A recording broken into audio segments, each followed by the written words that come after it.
আগামীর বাংলাদেশ বিনির্মাণে দলের ভারপ্রাপ্ত চেয়ারম্যান তারেক রহমান ঘোষিত রাষ্ট্র কাঠামো মেরামতে ৩১ দফা বাস্তবায়নে জনমত সৃষ্টি ও চট্টগ্রাম ৮ আসনে ধানের শীষের প্রার্থী আলহাজ এরশাদুল্লাহর সমর্থনে আমিন শিল্প অঞ্চল ৪৩ নং সাংগঠনিক ওয়ার্ডের আওতাধীন আমিন কলোনি ইউনিট মহিলা দলের উঠান বৈঠক অনুষ্ঠিত হয়েছে।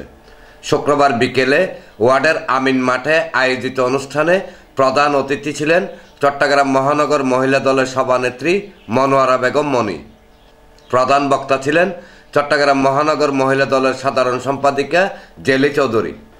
বিশেষ অতিথি ছিলেন চট্টগ্রাম মহানগর মহিলা দলের সিনিয়র যুগ্ম সম্পাদিকা ও চট্টগ্রাম সিটি কর্পোরেশন সংরক্ষিত ৭, ৮, ৪২ ও ৪৩ নং ওয়ার্ডের সম্ভাব্য মহিলা কাউন্সিলর প্রার্থী রাবিয়া বেগম রাবু, আমিন শিল্প অঞ্চল ৪৩ নং সাংগঠনিক ওয়ার্ড বিএনপির সদস্য সচিব আব্দুল মান্নান, চট্টগ্রাম মহানগর যুবদল নেতা মোহাম্মদ মাসুদ ও পাঁচলাশ থানা মহিলা দলের সহ সাংগঠনিক সম্পাদক নাজমা আক্তার মৌসুমী।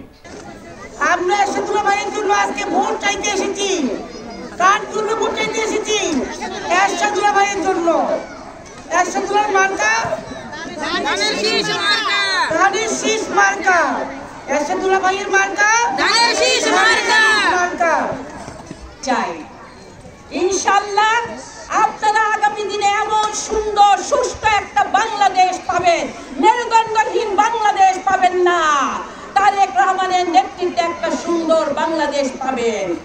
ধানের শীষকে আপনারা জয় করবেন।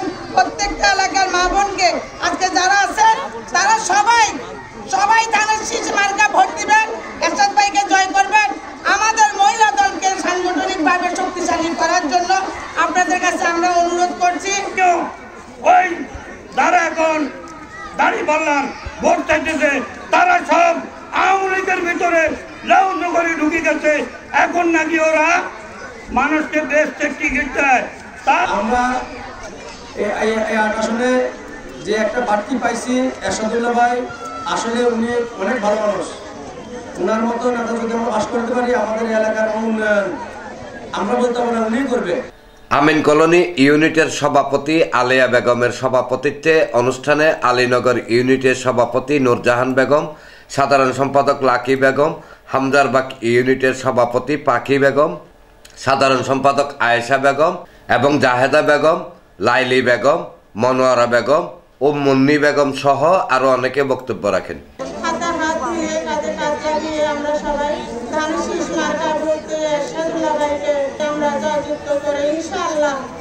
পরে ৩১ দফা বাস্তবায়নের লক্ষ্যে ও ধানের শীষের প্রার্থী আলহাজ এরশাদুল্লাহর সমর্থনে ওয়ার্ডের বিভিন্ন এলাকায় ব্যাপক প্রচারণা, গণসংযোগ এবং লিফলেট বিতরণ করেন।